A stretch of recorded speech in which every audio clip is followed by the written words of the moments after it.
La musique d'Ennio Morricone que vous étiez en train d'écouter. C'est le prochain rendez-vous. Donc cette année, on l'ouvre de temps en temps dans le sens de l'actualité à d'autres compositeurs. Vous avez reconnu la musique? Bravo, ça fait plaisir. Non, ce sera donc Dracula de Coppola le dimanche 15 décembre. On va faire comme d'habitude une séance de décembre un peu festive, Noël, avec d'autres articles, un petit marché de Noël, des surprises.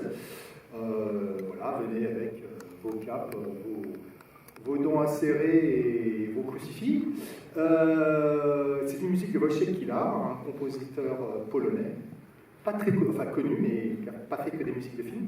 Donc, je suis super content, et ça sera dans le cadre de la sortie aussi qui arrive en fin d'année, un bon film de Noël, Nosferatu, une nouvelle version de Robert Eggers, qui va sortir ici au Max Linder. Et donc je commence comme d'habitude par les prochains rendez-vous, et puis par des remerciements.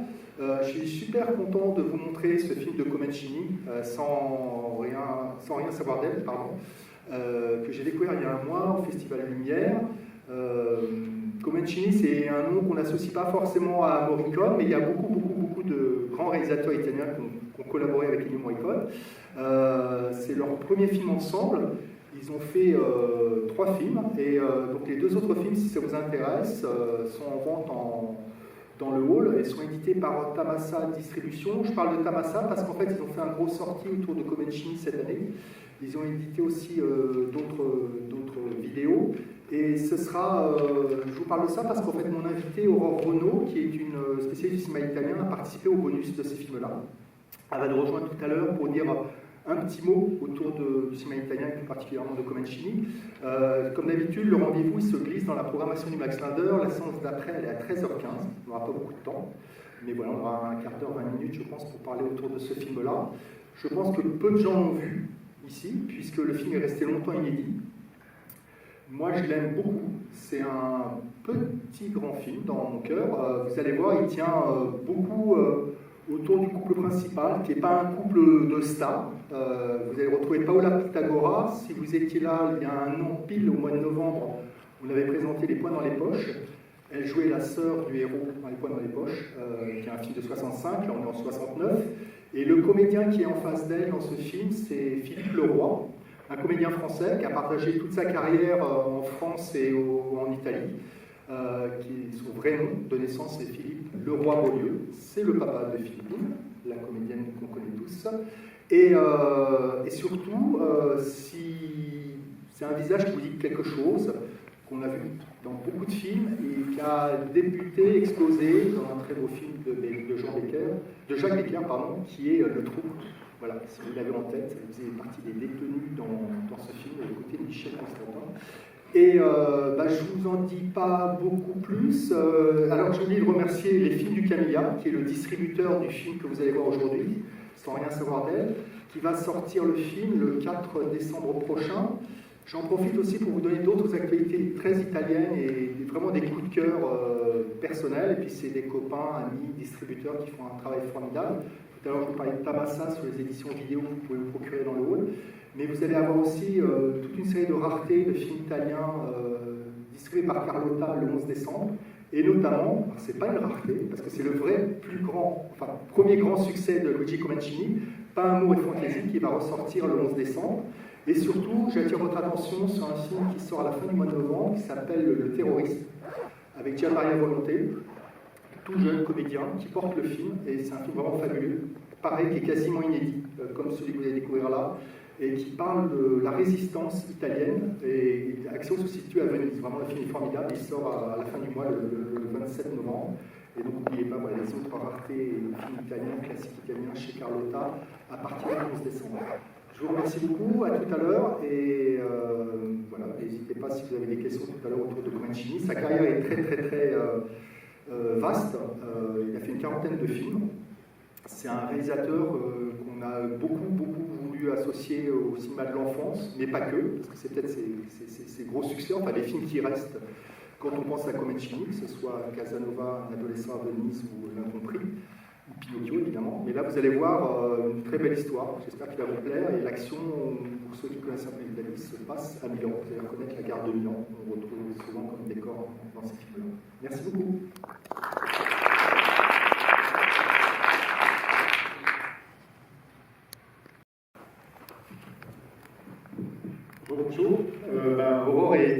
à mes côtés. Je lui avais dit d'arriver un petit peu après parce qu'elle avait une semaine un peu chargée. Elle s'est occupée d'un colloque autour de Yannick Bellon. Voilà, elle fait des choses formidables. Quand j'ai préparé, alors moi ça fait un mois que j'ai cette musique dans la tête. Et je me suis dit, il faut que je la partage avec d'autres. Je savais que le film allait sortir. Et quand j'ai préparé ce rendez-vous, je me suis dit, qui je pourrais avoir comme invité. Et j'ai discuté avec des amis qui s'occupent beaucoup du cinéma italien. Et puis il se trouve, tout à l'heure je n'en ai pas parlé, mais à la même heure, aujourd'hui, à La Rochelle, il y avait une avant-première aussi du film, dans le cadre du Festival de La Rochelle et puis de la journée de l'art et essai européen. Et donc le Festival de La Rochelle annonçait aussi notre rendez-vous parisien. Et en discutant avec Sophie Miros, qui s'occupe de ce festival, et puis Philippe Chevassu, qui est donc distributeur chez Tamassa, qui a ressorti 5 films au mois de mai dernier de Comencini, qui en a édité déjà 3 récemment de ces 5 en vidéo. Tous les deux, spontanément, on dit il faut que tu invites Aurore, c'est la bonne personne. Et moi, c'est vrai que j'aime beaucoup le cinéma italien, mais je ne le connais pas aussi bien que ça, parce que vous voyez. Il y a un autre monsieur qui est un passeur que tout le monde connaît, qui s'appelle Jean Gilly, voilà, qui a beaucoup défendu le cinéma italien. C'est vrai qu'en France, je crois que le seul livre qui existe, c'est le sien. Je ne sais pas si tu l'as. Non, je le consulte à la Bifi. Voilà. Il est dur à trouver. Et c'est vrai que Jean Gilly s'est penché sur beaucoup de réalisateurs. Mais voilà, je pense que c'est toi maintenant aussi l'autre grand spécialiste. Enfin, on ne dépassera jamais Jean Gilly. Exactement. Mais c'est important de continuer à porter la flamme du cinéma italien. Donc oui, tout à fait. C'est important. Mais là, il vient de sortir. Il n'arrête pas. Il vient de sortir un livre sur Desica. C'est ça. Donc et puis toi, c'est vrai que tu as participé donc sur les 5 films. Je crois que c'était 5 au mois de mai qui sont sortis avec Tamassa en salle. Pour l'instant, j'en ai fait 2, mais il est question d'en faire d'autres ensemble avec Philippe. Il y en a 3 donc, qui sont déjà en DVD, combo DVD Blu-ray, qui sont en vente là dans le hall. Donc les 3, parce que c'est vrai que la carrière de Comencini est immense, on va se replonger dans ce film-là, mais on l'a découvert tous les deux très récemment. Il était inédit, il a fait une quarantaine de films. Les 3 édités qui sont disponibles là, donc c'est Marie en liberté, alors dans l'ordre chronologique, on va dire La Traîne des Blanches, Marie en liberté et Casanova, un adolescent à Venise. Voilà, ça, Casanova, c'est un titre qui résonne pour les spectateurs, comme Pinocchio, comme Pain et Fantasy, comme L'Incompris. Ce film-là, c'est vrai qu'il est coincé entre 2 films qu'on connaît mieux, L'Incompris et Casanova. Mais je pense qu'il a... Peut-être que je peux partir de là. Voilà, est-ce que j'allais te lancer là-dessus, puis après on parlera un petit peu de Morricone. Oui, effectivement, Comencini, comme tu disais, Marc, il a une carrière, il a fait beaucoup de films pour la télévision aussi, dans la deuxième partie de sa carrière. Et alors, il est né en 1926, il fait un peu partie de cette génération de le post-néo-réalisme. Et il a commencé à faire des films, lui aussi, à partir de l'après-guerre. C'est très intéressant parce que son premier court-métrage, Bambini in Città, se passe déjà à Milan. Le film ici se passe à Milan et à Livourne. Et s'intéresse, Bambini, aux enfants. Grand sujet du néo-réalisme, qui va être aussi le fil conducteur. On a souvent, quand on parle de Comencini, et il en parle aussi très bien, Jean Gilly, il dit c'est une œuvre qui, on a un petit peu du mal à lui mettre une étiquette, à la cataloguer un petit peu quelque part. C'est pas néo-réaliste, c'est pas que de la comédie italienne, alors qu'il en a fait beaucoup. Mais je pense, il le dit lui-même, donc je ne fais que récupérer sa pensée, que le grand fil conducteur de sa carrière, c'est l'enfance. Il commence et il finit. Son dernier film, qui n'est pas son meilleur, Marcello Panevino, 96, je crois, vraiment à la toute fin de sa carrière, 91 plutôt, c'est aussi l'histoire d'un enfant. Du début à la fin, c'est l'enfant. Et là, le film... Et justement, moi, quand j'ai découvert le film, tu disais, et j'adore cette idée, que le film est coincé entre 2 grands films sur l'enfance. L'Incompris, 1967, c'est l'histoire d'un enfant mal aimé par son père qui va quasiment lui aussi se suicider. Il va jusqu'à quasiment, quand il va sur la branche, c'est vraiment le jusqu'au boutisme de l'enfant qui ne sait pas quelles seront les conséquences de ses actes. C'est un peu la même chose ici. Moi, j'ai été très marquée quand j'ai découvert le film, quand tu me l'as envoyé, par le fait que, alors Jean Gilly dit, et je suis tout à fait d'accord avec lui, c'est l'un des plus beaux portraits de femmes de Comencini.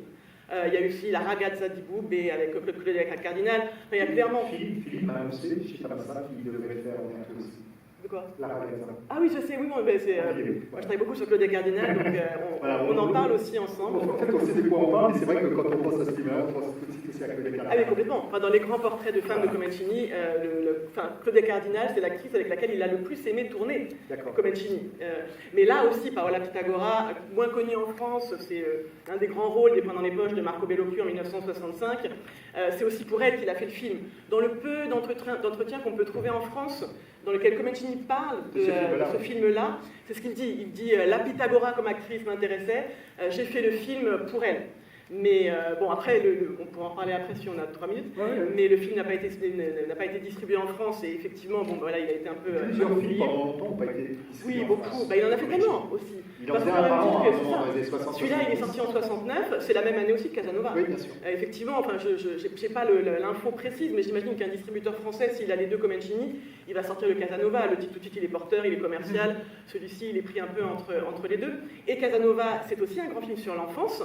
Et là, il en parle beaucoup, Comencini, notamment dans les entretiens qu'il a pu donner à Jean Gilly dans Positif. Et quand il a commencé à vouloir faire un film sur Casanova, tout de suite aussi, il l'a tiré vers l'enfance.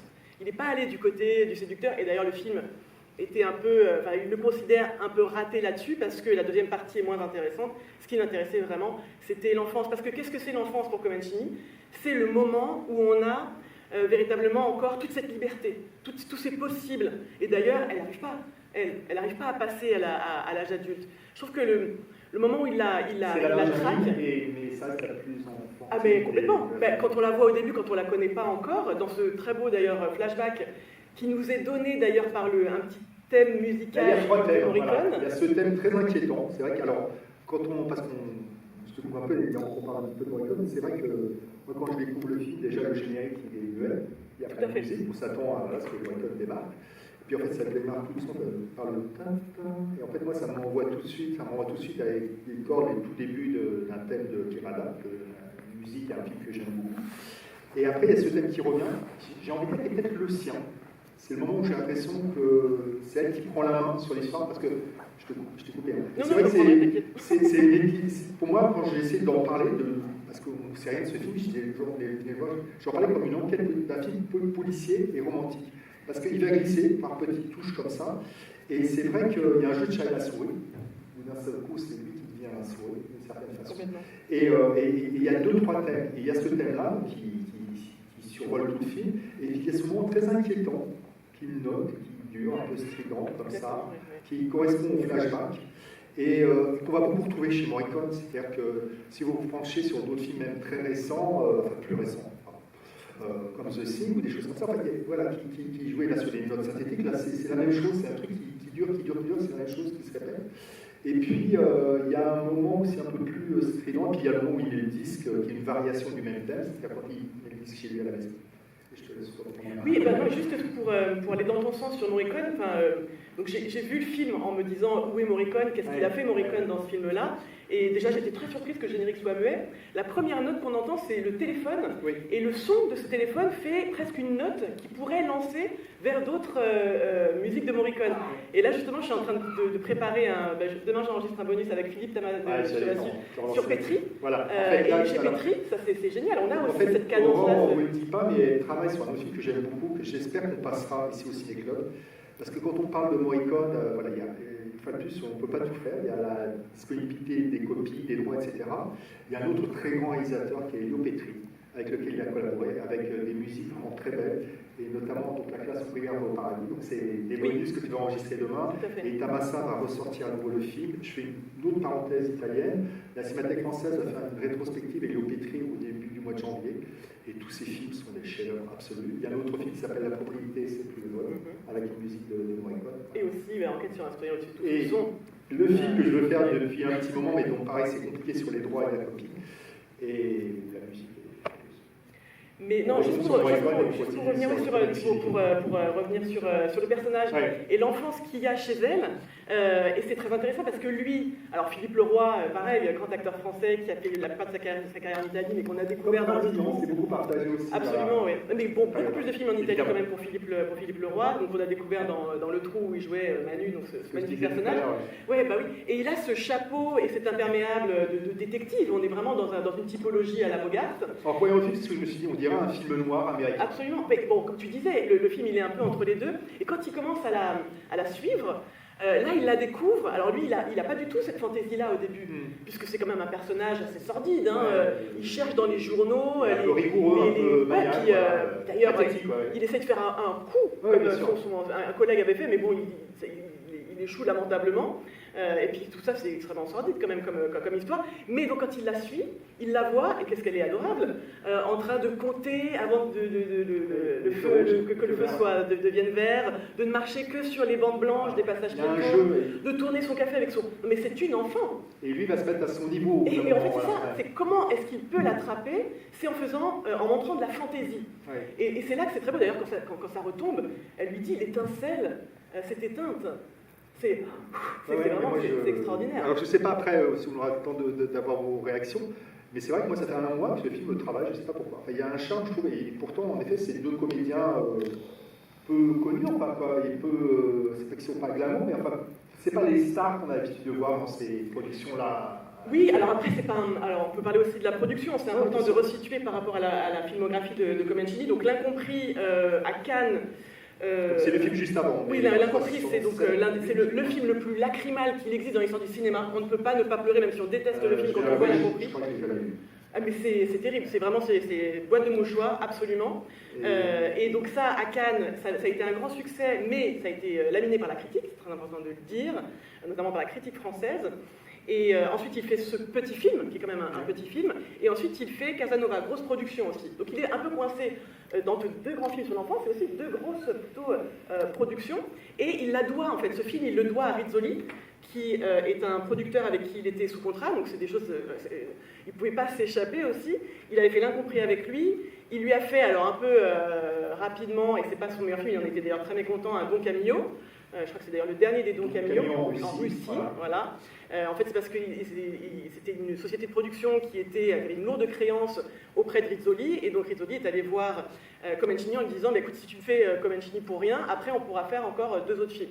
Donc ils ont fait Casanova aussi, et évidemment ce petit film-là, mais c'est quand même quelque chose qui était assez rapide, donc c'est pas il n'est pas resté comme un grand film dans la filmographie de Comencini, et d'ailleurs Comencini dira lui-même que le film n'a pas marché en Italie, ce qui explique aussi pourquoi il n'est pas allé jusqu'en France, parce que, alors il explique lui-même que certainement qu'il était justement pris entre différents genres, c'est un film hybride, comme tu disais, c'est à la fois un policier. Et même le catalogue, je te coupe, sur le catalogue du Festival Lumière, on en parle comme un giallo. En fait, c'est le giallo, le premier, nous, le giallo, quand on parle de giallo à la française, c'est qu'on revient au code et codification du genre cinéma, et qu'au départ, c'est un genre littéraire, que de façon très générale en Italie, c'est, on va dire, des histoires policières. Des fois, en effet, il y a un assassin, il y a du sang, etc. Mais au sens large, c'est des histoires policières. Disons que dans les giallo italiens, on est on attend davantage de l'orifico-érotique. Voilà. Ici, on n'a pas vraiment, hein, l'érotique. Il y a du charme. On a d'ailleurs, on le souligne, au moment de la sortie, on voit la poitrine de Pythagora. Mais bon, c'est quand même très chaste, quand même, par rapport à bien d'autres giallo. C'est pas très horrifique, même si la scène du suicide est très impressionnante. Beaucoup de sang. Comme la fin, en fait. Je ne sais pas à quel point vous sentez arriver ces événements-là c'est très cut, hein, de toute façon. Il y a même presque des faux raccords à certains moments, parce qu'on va très vite d'un point de vue narratif, et c'est même difficile à la fin de savoir où se situe la vérité dans cette histoire. C'est-à-dire que je pense qu'ils se rencontrent, et puis ça évolue, s'apprivoise. Il y a une sorte de manipulation dans un sens et dans l'autre, complètement. Et au final, tout le monde perd dans cette histoire. Et donc voilà, donc le film n'a pas marché en Italie. Et c'est très intéressant, moi je fais le lien aussi avec Petri, parce que là on est en 69, Enquête sur un citoyen au-dessus de tout soupçon, c'est 70, juste après, donc Gian Maria Volonté, non, ce sera la classe va au paradis, tout à fait. Et donc Gian Maria Volonté joue un commissaire de police qui met en scène l'assassinat de sa propre maîtresse. Pardon, non mais c'est la première scène. Il met en scène l'assassinat de sa propre maîtresse en laissant toutes les empreintes qui mène à lui pour prouver, dans une démence de pouvoir absolu, qu'on ne pourra jamais l'arrêter. Et donc c'est très intéressant parce que Comencini, au moment de la sortie de ce film-là, dira: ce film n'a pas marché parce qu'il était à la fois effectivement un peu policier, un peu romantique, un peu mélo, et à cette époque-là, on voulait des personnages de policiers qui soient plus cruels, plus sadiques, et c'est intéressant parce qu'il est presque prophétique sur le film de Petri, et évidemment d'autres... c'est aussi toute la production des années 70, des années 60, qui faisait que ce film-là n'avait pas assez décidé à quel genre il appartenait pour pouvoir avoir une identité assez forte. Mais il n'empêche que le redécouvrir, c'est aujourd'hui extrêmement intéressant. Et par rapport au Tamasa, au film qui sort aujourd'hui, c'est très intéressant parce qu'il n'a pas fait beaucoup de films policiers, Comencini. Il a fait beaucoup de comédies. Il est très connu, le premier très grand succès de Comencini, c'est Par amour et fantaisie. Vraiment le marivaudage amoureux avec Vittorio De Sica dans les années 50, ça va vraiment lancer le théorie du numéro, Gina Lollobrigida, sublimissime. Donc ça, c'est vraiment aussi l'identité qu'il a fait connaître, et il en a fait plein d'autres, enfin, même des sombres, L'argent de la vieille. Et justement, pour revenir sur ces genres un petit peu, ou ces films à part et ces films policiers, les deux autres films, parce que tout à l'heure, en présentant très rapidement, j'ai dit, voilà, c'est le premier des 3 collaborations avec Morricone. Les 2 autres films avec Morricone, c'est donc La femme du dimanche et Qui a tué le chat. Tout à fait. Qui sont des films à part, justement. Ils conservent un peu cette connotation policière. C'est-à-dire qu'il y a une intrigue à résoudre, entre guillemets, pour aller vite. Oui. Si tu veux dire un petit non, mais tout à fait, parce que pour le coup, La femme du dimanche, je l'ai vu à la Cinémathèque le mois dernier parce qu'il y avait une rétrospective de Marcello Mastroianni, voilà, exactement. Alors pareil, c'est pas un des grands films de... mais qui c'est qui l'a réalisé La femme du dimanche déjà? C'est même Comencini, pardon. Oui, mais c'est pas un grand Comencini non plus. C'est un part en fait, c'est pas ceux qui sont toujours fléchés dans sa filmographie. Oui, tout à fait. Non mais même, pardon, comme mais il a fait le chat. Si on parlait des Morricone, c'est pas l'un des plus grands Morricone. Il n'est pas il n'est pas fléché dans la filmographie de Morricone comme un de ses très grands films. Alors par contre, voilà, comment vous avez envie de réécouter la musique, elle est accessible sur YouTube en entier, mais sinon il y a une réédition récente sur 33 tours, voilà. Mais Morricone aussi, il a pas arrêté de switcher de genre à genre. Ah ben là, on est au milieu de... Et puis, c'est un moment très très très prolifique. Voilà, c'est que là, on est entre... il va faire Une fois dans l'Ouest, aussi à Tori, mais il va faire Enquête sur un citoyen, Le clan des Siciliens, enfin, au milieu de... Il brasse tous les genres et il commence à... Politique, historique, western, non, c'est policier, giallo, c'est...